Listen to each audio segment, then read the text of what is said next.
여러분, 우리가 하나님을 믿으면서 가장 중요한 것 중에 하나는 하나님의 뜻입니다. 하나님의 뜻이 어디에 있느냐 하는 것입니다. 그래야 하나님의 뜻대로 우리가 살 수 있지 않겠습니까? 그래서 하나님의 뜻을 분별하는 것이 중요합니다. 과연 하나님의 뜻을 어떻게 분별할 수가 있을까요? 유다의 마지막 왕인 시드기야는 주변 여러 나라들과 연합하여서 바벨론에 대항하고자 했습니다. 그래서 주변 나라의 사신들이 예루살렘에 모였습니다. 하나님은 예레미야에게 주가 멍에를 만들어 목에 걸고 또 그들에게도 그것을 주어서 하나님의 뜻을 전하라고 하셨습니다. 예레미야는 유다를 비롯한 주변 나라들인 에돔과 모압과 암몬과 또 두로와 시돈에게 하나님의 뜻은 바벨론에게 대항하지 말고 바벨론을 섬기는 것이라고 말합니다.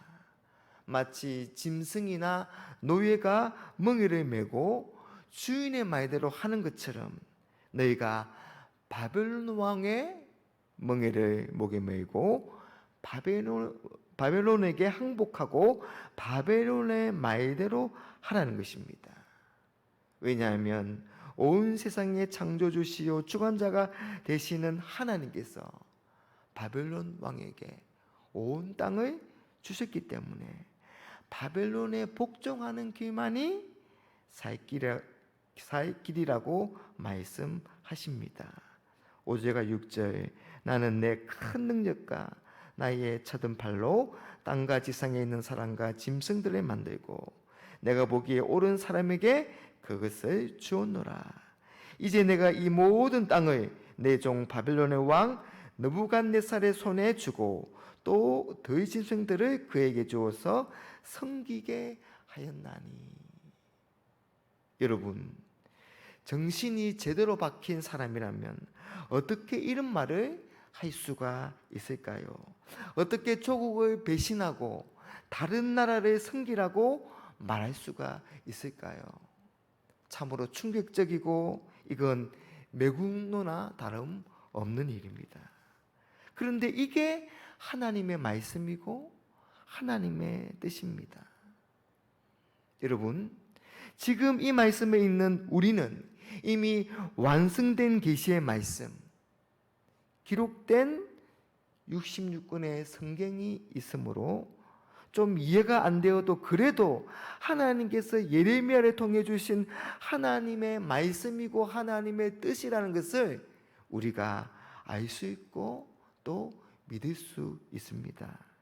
그런데 그 당시 사람들은 이 예레미야가 전하는 말을 어떻게 하나님의 뜻이라고 생각할 수가 있을까요?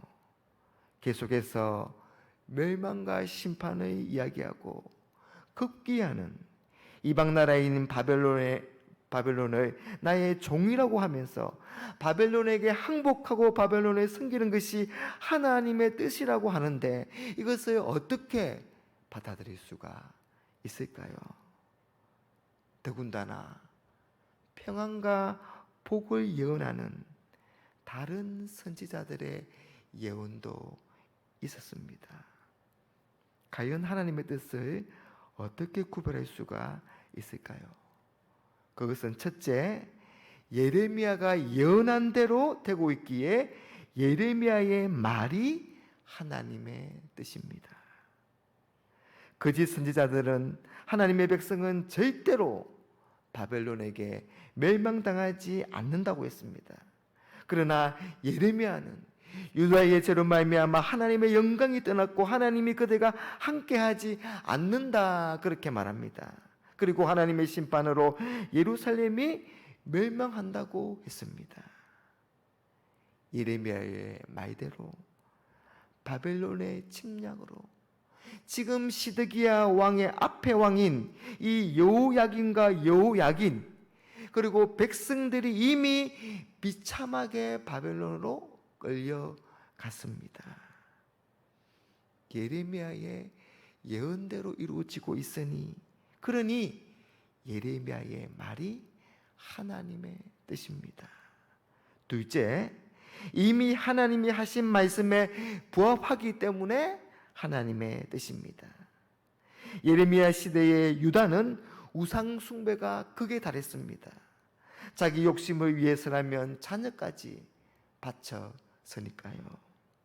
하나님은 이미 신명기를 통해서 유다 백성들에게 하나님의 명령에 순종하면 그들이 복을 받고, 그들이 하나님의 말씀에 순종하지 아니하면, 특히 우상을 섬기면 저주를 받을 것이라고 이미 말씀하셨습니다.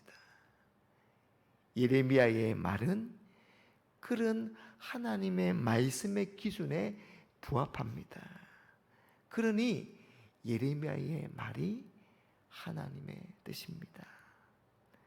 사랑하는 여러분, 이 시간 우리에게 하나님의 말씀을 잘 듣고 분별하고 깨닫게 하시는 은혜를 주시기를 위해서 기도합시다.